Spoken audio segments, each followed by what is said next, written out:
எல்லோருக்கும் வணக்கம்.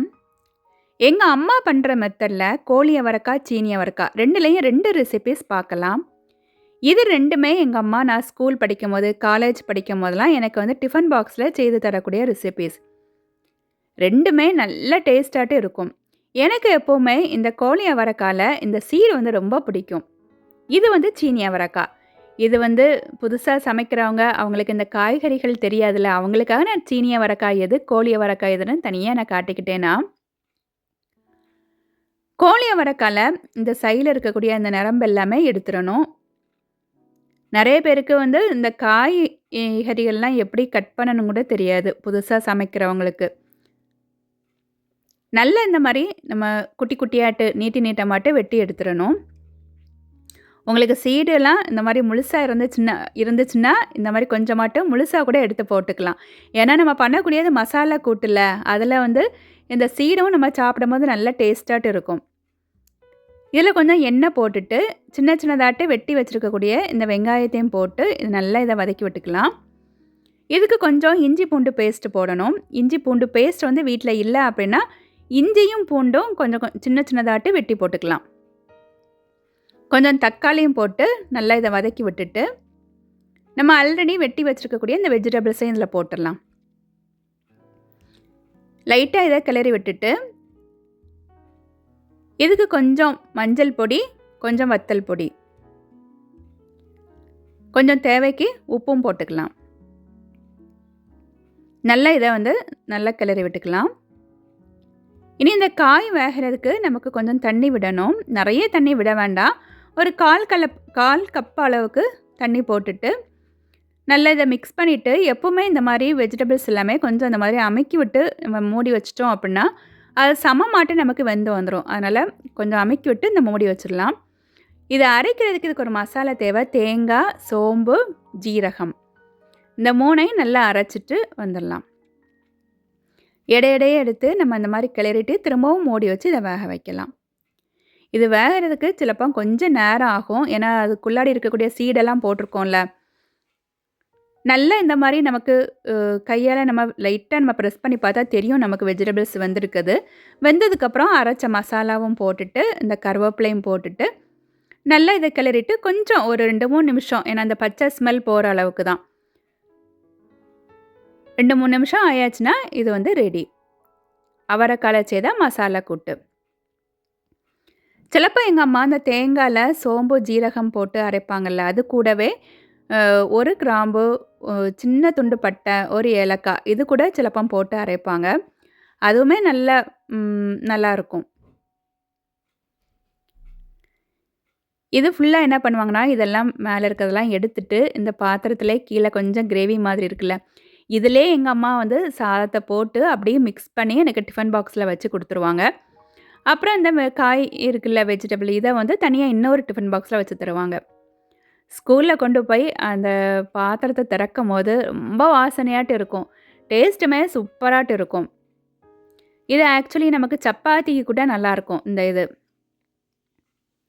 இதே மெத்தட்ல எங்க அம்மா சில நாள் வந்து இந்த கிட்னி பீன்ஸ் இருக்குல்ல, ராஜ்மா அதில கூட இதே மெத்தட்ல பண்ணுவாங்க. சில நாள் வந்து இஞ்சி பூண்டு வந்து பேஸ்ட் போடாம அத சின்னதாட்டு வெட்டி கூட போட்டு இதே மாதிரி பண்ணுவாங்க. அதுவும் நல்ல டேஸ்ட்டாட்டு இருக்கும். இதே மாரி ஒரு டைம் ட்ரை பண்ணி பாருங்க. எப்பவுமே எங்க அம்மா இந்த காய் வாங்குனாங்கன்னா, இதே மாரி தான் இந்த மசாலா கூட்டு தான் பண்ணுவாங்க. பொரியல் வந்து நார்மலாட்ட அவ்வளவா பண்றது கிடையாது. நான் எப்போதும் சாப்பிடும்போது இந்த சீட தான் பார்த்து எடுத்து அப்படியே சாப்பிட்றதுனா. இனி அடுத்தது நம்ம சீனி அவரைக்காய் எப்படி பண்ணலான்னு பார்க்கலாம். சீனி அவரைக்கால நார்மலாட்டு எங்க கன்னியாகுமரி டிஸ்ட்ரிக்ட்லலாம் அவியல், அப்புறம் சாம்பார்ல தான் கூடுதலும் போடுறது. அப்புறம் இதில வத்தல் கூட நம்ம செய்றதுண்டு. இதில பொரியல் பண்ணுறதுக்கு எப்படின்னு பார்க்கலாம். இதுக்கும் இந்த 2 பக்கம் இருக்கக்கூடியத இந்த மாரி வெட்டி எடுத்துருக்கணும். ஆனா, அந்த அவரைக்கால இருக்கிற மாதிரி இந்த சைட்ல வந்து நெறைய அந்த இது இருக்காது. அதனால லைட்டா மேலேயும் கீழேயும் லைட்டா அந்த மாரி நம்ம எடுத்துக்கலாம். எடுத்துட்டு இதையும் நல்லா சின்னதாட்டு வெட்டி நம்ம எடுத்துக்கணும். இது கொஞ்சம் ஹார்டா இருக்கும். அதனால இந்த காய் வந்து கொஞ்சம் வேகறதுக்கு கொஞ்சம் நேரம் ஆகும். கொஞ்சம் இந்த மாரி குட்டி குட்டியா வெட்டிட்டு, எங்க அம்மா எப்போதும் இத வந்து தண்ணியில போட்டு இத நல்லா வேக வச்சுட்டு அதுக்கப்புறம் தான் யூஸ் பண்ணுவாங்க. சாம்பார்லனா சும்மா டைரக்ட்டா போட்டுருவாங்க. ஆனா அவியல் பண்ணும்போது கூட இதையும் சேனக்கிழங்கையும் தனியா வேக வச்சுட்டு அதுக்கப்புறம் தான் அவியல்ல கூட போடுவாங்க. இதுக்கு கொஞ்சமாட்டு கல் உப்பும் நான் போட்டிருக்கிறேன் இந்த காய்க்கு. ஏன்னா காயிலேயே அந்த உப்பும் சேர்ந்துரும்ல அதனால. இது நமக்கு பார்க்கும்போது தெரியும். நல்லா இந்த மாரி வெந்ததுக்கப்புறம் தண்ணியெல்லாம் வடிச்சு எடுத்துடலாம். இதில கொஞ்சம் எண்ணெய் போட்டுட்டு, கடுகு போட்டு இது பொரிஞ்சோனே உளுத்தம் பருப்பு போட்டுட்டு, இதுவும் கொஞ்சம் பொரிஞ்சதுக்கப்புறம் சின்ன சின்னதாட்டு வெட்டி வச்சிருக்கக்கூடிய வெங்காயத்தையும் போட்டுக்கலாம். போட்டு இதையும் நல்லா வதக்கி விட்டுட்டு, ஒரு பச்சை மிளகா போடணும். பச்சை மிளகா வந்து கீறி போடலாம். முழுசா போட்டோம்னா அது வெடிச்சிரும். அதனால கீறி போட்டுக்கலாம். குட்டி குட்டியா வெட்டி போட்டோம் அப்புட்னா, கொஞ்சம் காரம் வந்து கூடுதலாட்டு வந்துரும். அதனால நான் எப்பவுமே ஒரு லைட்டா கீறி தான் போடுவேன் நான். கொஞ்சம் கருவேப்பிலையும் போட்டுட்டு, நம்ம ஆல்ரெடி வேக வச்சிருக்கக்கூடிய இந்த அவரைக்காவையும் அதில போட்டு, கொஞ்சம் மஞ்சள் பொடியும் போட்டுட்டு, நம்ம ஆல்ரெடி உப்பு போட்டுட்டோம். அதனால உப்பு போட வேண்டாம். இதில எங்க அம்மா வந்து ஒரு முட்டை வந்து உடைச்சு விடுவாங்க. அதுதான் இதில வந்து கொஞ்சம் டேஸ்ட் வந்து கூடுதலாட்டு குடுக்குறது. ஆனா, இதில வந்து முட்டை போட்டிருக்க மாதிரியே தெரியாது. லாஸ்ட்ல கொஞ்சமாட்டு தேங்காவும் போட்டுட்டு, நல்லா கொஞ்சம் கருவேப்பிலையும் போட்டுட்டு, நல்லா இத வந்து இந்த மாரி நல்லா கிளறி எடுத்துருவாங்க. முட்டை நம்ம இதில எந்த சமையல்ல நம்ம முட்டை சேர்க்குறோம் அப்டின்னா, டைரக்ட்டா வந்து நம்ம உடைச்சு விடக்கூடாது. ஒரு பாத்திரத்தில விட்டுட்டு நம்ம விடணும். ஏன்னா, சில நாள் வந்து கெட்டுப்போன முட்டையா கூட இருக்கும். நமக்கு தெரியாது. நம்ம டைரக்ட்டா விட்டுட்டோம் அப்டின்னா, சிலப்போ அந்த ம் சாப்பாடு வந்து நமக்கு வேஸ்ட்டா போயிரும். அதனால ஒரு பவுல்ல விட்டுட்டு இந்த மாரி விட்டுக்கிடுங்க. நம்ம இதில முட்டை சேர்த்துருக்கோன்னும் யாருக்குமே தெரியாது. எதுக்குன்னா, நான் ஸ்கூலுக்கு அப்புறம் வேலை பார்க்கும்போது, அங்கெல்லாம் நான் கொண்டு போகும்போது, என் கூட வந்து இந்த முட்டை சாப்பிடாம பிள்ளைங்க இருப்பாங்கல்ல, அவங்க யாராவது அதாவது அப்பலாம் நம்ம ஸ்கூல்லலாம் நம்ம ஷேர் பண்ணி தானே சாப்பிடுவோம். ஸ்கூல், காலேஜ் படிக்கும்போதெல்லாம். அ அவங்க நம்ம சாப்பாடுலாம் எடுப்பாங்கல்ல. அவங்க இத எடுத்து சாப்பிட்டுட்டு, அவங்களுக்கு நான் முட்டை சேர்த்துருக்கேன்னே அவங்களுக்கு தெரியாது. ரொம்ப டேஸ்ட்டா இருக்கு அப்படின்னு சாப்பிடுவாங்க.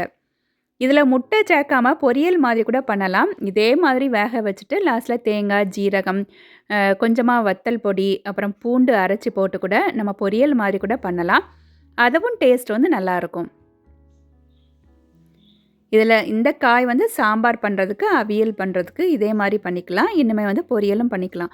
இன்னும் எங்க நெறைய பேர் பண்ணுவீங்க. இதில வத்தல் கூட போட்டு, காய போட்டு, வேக வச்சு காய போட்டு வத்தலாக்கி கூட பொரிச்சு சாப்பிடலாம். மோர் மிளகா மாதிரி. அதுவும் நல்ல டேஸ்ட்டா இருக்கும். இந்த 2மே உங்களுக்கு பிடிச்சிருக்கும்னு நெனைக்கிறேன். இந்த 2 மெத்தட்லயும் ட்ரை பண்ணி பாருங்க. அடுத்த சமையல்ல பார்க்கலாம். Thank you.